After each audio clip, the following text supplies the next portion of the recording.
Assalamualaikum warahmatullahi wabarakatuh. Anak-anak sekalian, jumpa lagi dengan Bu Fanikma dalam matematika yang mudah dan menyenangkan. Hari ini Bu Fani akan menjelaskan tentang kaidah pencacahan. Apa itu? Yaitu tentang aturan perkalian atau filling slot. Simak penjelasan Bu Fani ya. Baiklah anak-anak, Bu Fani akan mulai menjelaskan tentang apa itu ruang sampel. Ruang sampel adalah himpunan semua kejadian atau peristiwa yang mungkin muncul dari suatu percobaan. Sedangkan yang dimaksud kejadian di sini adalah suatu himpunan bagian dari ruang sampel, di mana kejadian dapat terdiri dari satu titik sampel yang disebut dengan kejadian sederhana. Yang kejadian kedua adalah kejadian majemuk, yaitu gabungan dari beberapa kejadian sederhana, dan yang ketiga adalah ruang nol atau himpunan kosong, yaitu himpunan bagian ruang sampel yang tidak mengandung satupun anggota. Anak-anak sekalian, untuk mencari ruang sampel kita kenal ada yang namanya yaitu kaidah pencacahan atau counting slot. Apa itu counting slot? Counting slot adalah suatu kaidah yang digunakan untuk menentukan atau menghitung berapa banyaknya cara yang terjadi dari suatu peristiwa. Ya, jadi kaidah pencacahan sekali lagi adalah kaidah yang digunakan untuk menentukan atau menghitung berapa banyak cara yang terjadi dari suatu peristiwa. Kaidah pencacahan terdiri atas satu, pengisian tempat yang tersedia atau yang dikenal dengan filling slot. Yang kedua adalah permutasi dan yang ketiga adalah kombinasi. Baiklah, untuk yang pertama Bu Fani akan kenalkan apa yang disebut dengan pengisian tempat yang tersedia atau filling slot. Apabila suatu peristiwa pertama dapat dikerjakan dengan K1 cara yang berbeda. Kemudian ada peristiwa kedua yang dapat dikerjakan dengan K2 cara yang berbeda dan seterusnya sampai peristiwa ke N.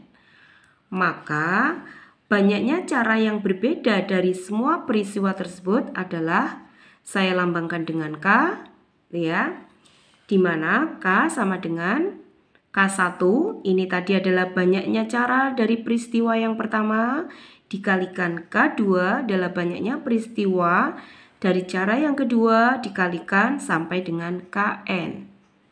Ya. Di mana K di sini sering disebut dengan istilah banyaknya tempat yang tersedia dengan aturan perkalian atau kaidah perkalian. Baiklah anak-anak, Bu Fani akan memberikan contoh soal yaitu yang menggunakan aturan pengisian tempat atau aturan perkalian. Di sini ada soal, misalkan ada 2 celana berwarna hitam dan biru, serta 4 baju berwarna kuning, merah, putih, dan ungu. Ada berapa banyak pasangan warna celana dan baju yang dapat dibentuk? Nah, maka yang pertama kita bisa menggunakan aturan pengisian tempat yang tersedia.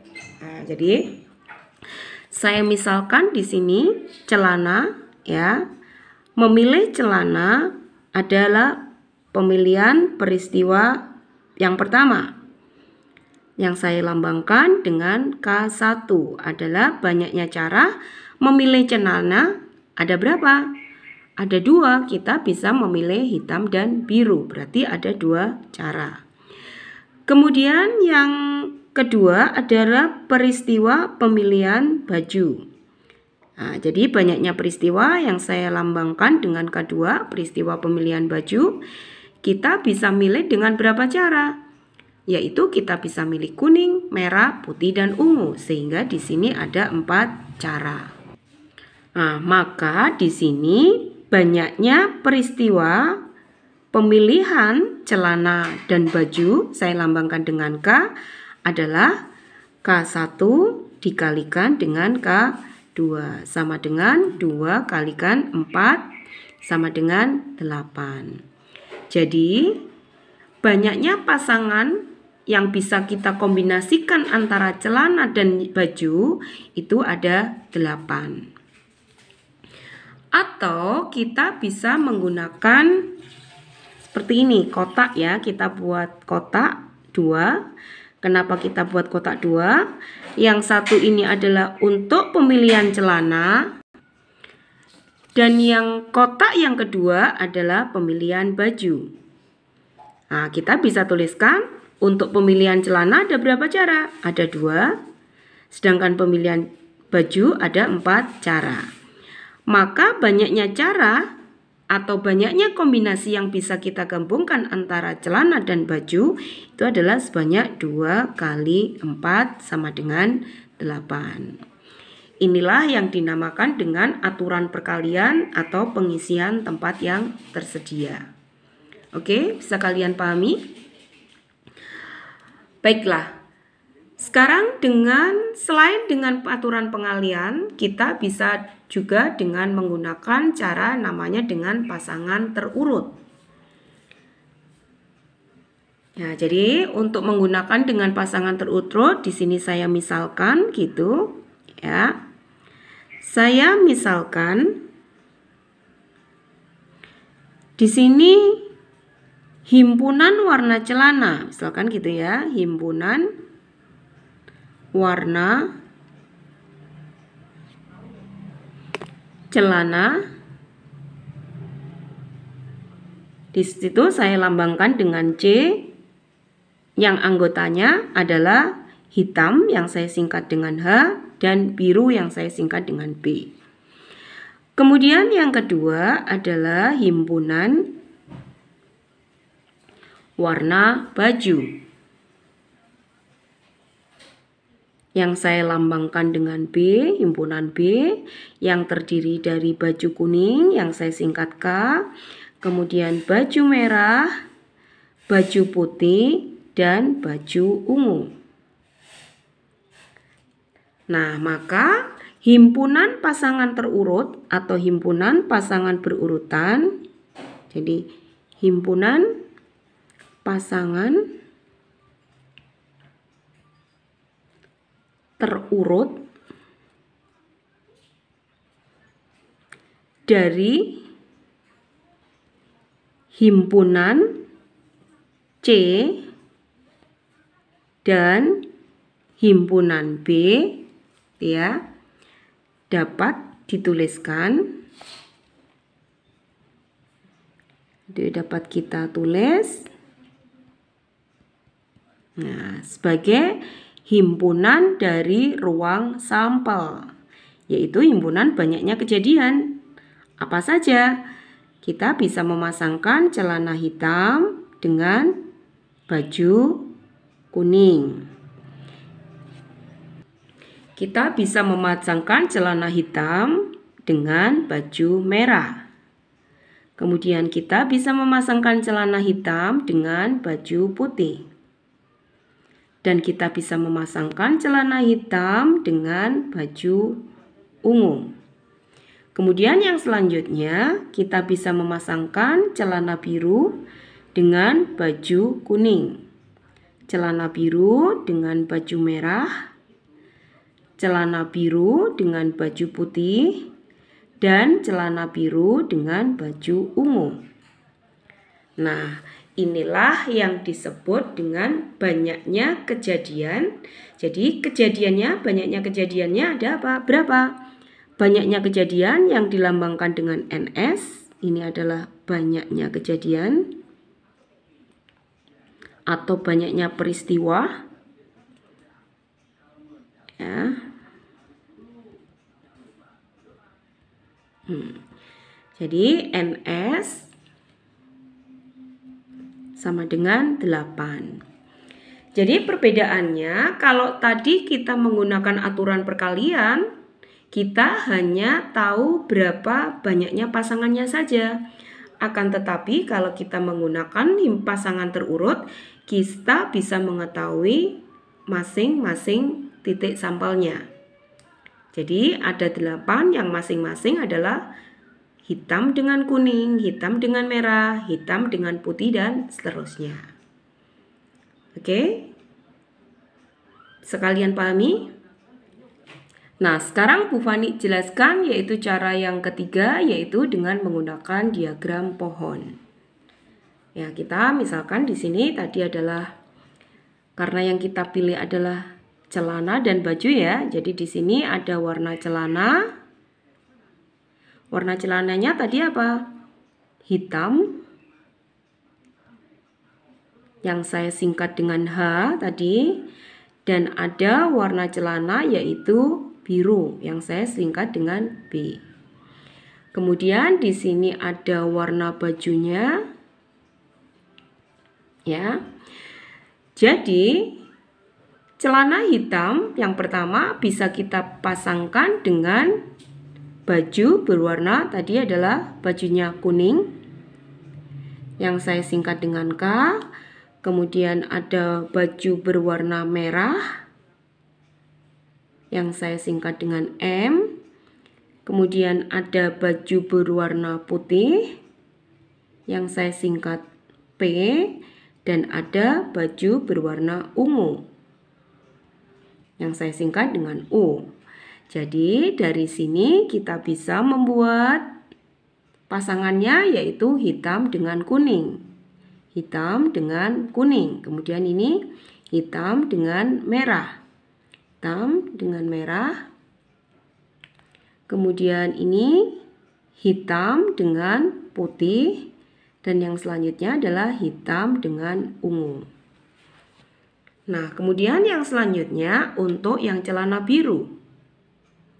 Kita juga bisa membuat celana biru dengan pasangan baju berwarna kuning tadi ya. Kemudian dengan baju berwarna merah.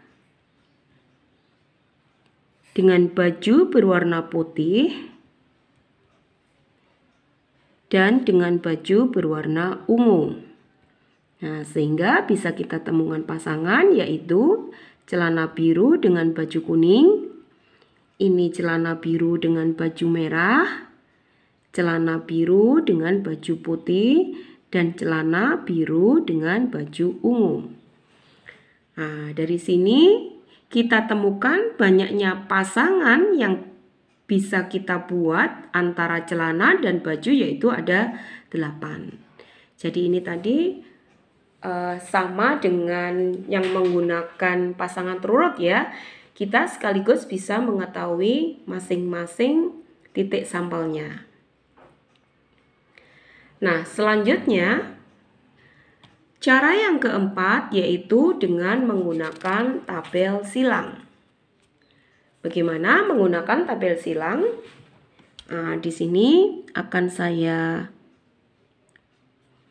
bagi dulu ya jadi 2. Misalkan ini adalah warna untuk bajunya yang di sebelah sini. Sedangkan yang di sini adalah warna untuk celana. Tadi warna celananya adalah hitam, kemudian sama biru. Kita pasangkan warna bajunya adalah kuning, kemudian warna bajunya adalah merah, putih, dan ungu, gitu ya. Nah, jadi kita bisa menggunakan dengan tabel silang hitam dengan kuning. Jadi hitam dengan kuning, kemudian hitam dengan merah. Kemudian ini hitam dengan putih. Hitam dengan ungu. Kemudian ini celana biru dengan baju kuning. Biru dengan merah. Biru dengan putih. Dan biru dengan ungu.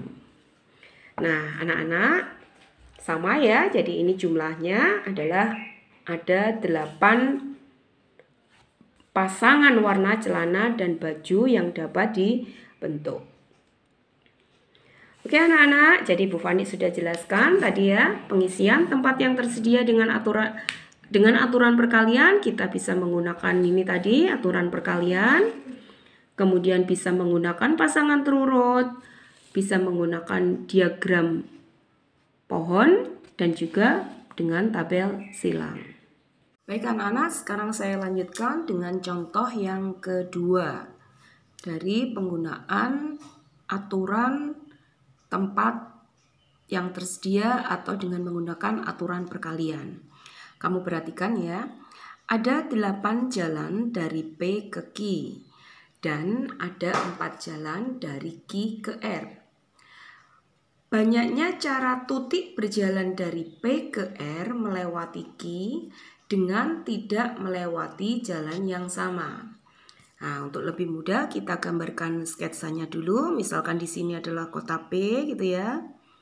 Di sini ada Q, di sini ada R, ya.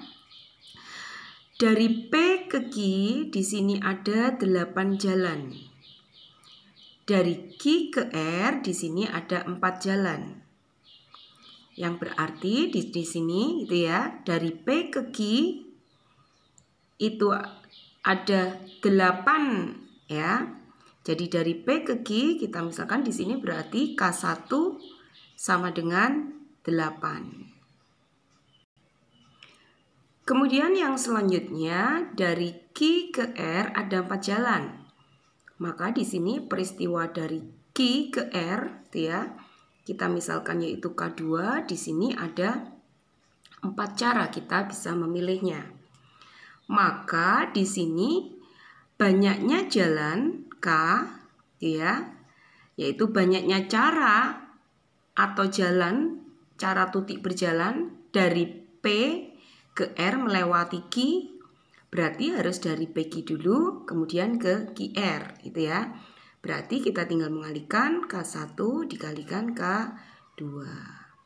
Berarti sama dengan 8 kalikan 4 sama dengan 32. Jadi di sini banyaknya cara yang Tutik bisa lalui jalan dari P ke R lewat Q adalah sebanyak 32 jalan ya. Jadi ini jalan yang berbeda ya. Atau kalau kita misalkan memakai atau kita bisa menggunakan aturan pengisian tempat yang tersedia, ya kita bisa buat kotak gitu ya. Nah, jadi di sini ini adalah P, ini Q, ini R. Kota yang pertama adalah banyaknya cara kita melewati jalan dari P ke Q, berarti ada 8 jalan. Kemudian dari Q ke R, kota yang kedua, di sini adalah banyaknya jalan dari Q ke R, berarti ada 4 jalan. Maka di sini banyaknya jalan yang bisa kita lewati, jalan yang berbeda, yaitu tinggal kita kalikan saja, yaitu 8 kali 4 sama dengan 32. Jadi ini adalah aturan perkalian ya. Ini adalah memakai aturan pengisian tempat yang tersedia. Oke, sekalian pahami? Oke, sekarang Bu Fani contohkan lagi, yaitu contoh yang ketiga ya. Coba kalian perhatikan baik-baik. Bilangan terdiri dari 4 angka akan disusun dari angka 1, 2, 3, 5, 6, dan 7. Banyaknya susunan bilangan dengan angka-angka yang berlainan, jadi tidak boleh ada angka yang sama atau angkanya tidak boleh berulang adalah, nah karena di sini adalah bilangan 4 angka yang disusun 4 digit, berarti kita bisa buat kotak sebanyak 4. 1, 2, 3, 4. Kotak yang pertama berisi bilangan ribuan, ini bilangan ratusan, bilangan puluhan, dan bilangan satuan. Karena bilangan yang disusun tidak ada syarat, maka kita memilih dari bilangan yang ribuan. Kita bisa memilih bilangan ribuan ini 1, 2, 3, 4, 5, 6. 6 angka dari angka yang tersedia. Jadi pilihan pertama kita ada Yang selanjutnya, kalau sudah terpilih 1 di bilangan ribuan tidak boleh kita pilih lagi. Berarti tinggal berapa angka? Tinggal 5 angka yang bisa kita pilih. Jadi pilihan kita ada 5 angka. Kemudian pada bilangan ratusan sudah terpilih 1 angka tidak boleh dipilih lagi. 1 angka sudah terpilih berarti tinggal berapa? Tinggal 4. Berarti kita punya 4 pilihan angka untuk memilih bilangan puluhan. Selanjutnya, di sini sudah angka puluhan terpilih, tidak boleh dipilih lagi 1, berarti tinggal berapa? 3. Maka banyaknya angka yang bisa kita susun yaitu sebanyak 6 kalikan 5 kalikan 4 kalikan 3. Yaitu di sini berarti ada 360 susunan bilangan yang terdiri dari 4 angka atau 4 digit. Oke, bisa dipahami? Nah, sekarang Bu Fani akan berikan contoh lagi, contoh yang keempat. Kita memakai aturan pengisian tempat yang tersedia. Dari 4 angka, jadi Bu Fani punya 4 angka, 1, 2, 3, dan 4. Akan dibentuk bilangan-bilangan. Banyaknya bilangan ribuan yang nilainya lebih dari 2000 yang dapat dibentuk adalah, nah, kalau sekarang kita akan menyusun 4 angka, ya, 4 digit gitu ya. Kalau tadi di contoh yang ketiga tidak ada syarat, tapi sekarang ada syarat, yaitu bilangannya nilainya harus lebih dari 2000. Nah, kita tahu bahwa angka kalau lebih dari 2000, misalkan di situ 2001 sudah lebih dari 2000, berarti angka yang berpengaruh adalah angka ribuannya. Di sini digit minimalnya harus 2. Ya. Berarti di sini untuk memilih bilangan ribuan 1 tidak boleh kita pilih. Ya. Karena angka digit ribuan di 1 berarti bukan lebih dari 2000. Maka angka yang bisa kita pilih adalah 2, 3, dan 4. Berarti di sini kita punya berapa pilihan angka? Punya pilihan 3 angka. Ya. Nah, setelah itu di sini 1 kalau sudah terpakai tidak boleh dipakai lagi. Berarti tinggal 2 angka yang bisa kita pilih yang di sini. Akan tetapi tadi 1 belum kita pakai. Ya kan? Berarti di sini ada 2 angka yang bisa kita pilih ditambah 1 yang belum kita pakai. Berarti untuk memilih bilangan ratusan kita punya pilihan ada 3 angka. Bisa dipahami? Nah, setelah ini di angka ratusan sudah terpilih 1. Tidak boleh dipakai lagi, maka tinggal berapa? 2.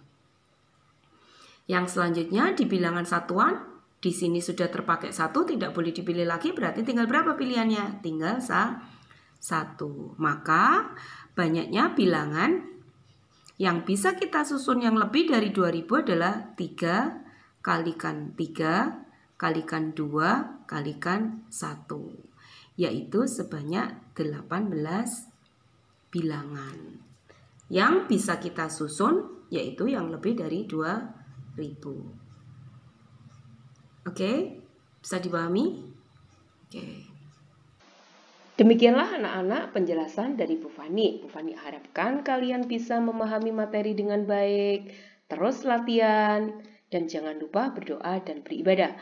Kita akan bertemu lagi pada video-video selanjutnya. Terima kasih atas perhatian kalian. Assalamualaikum warahmatullahi wabarakatuh. Salam, aku pasti bisa.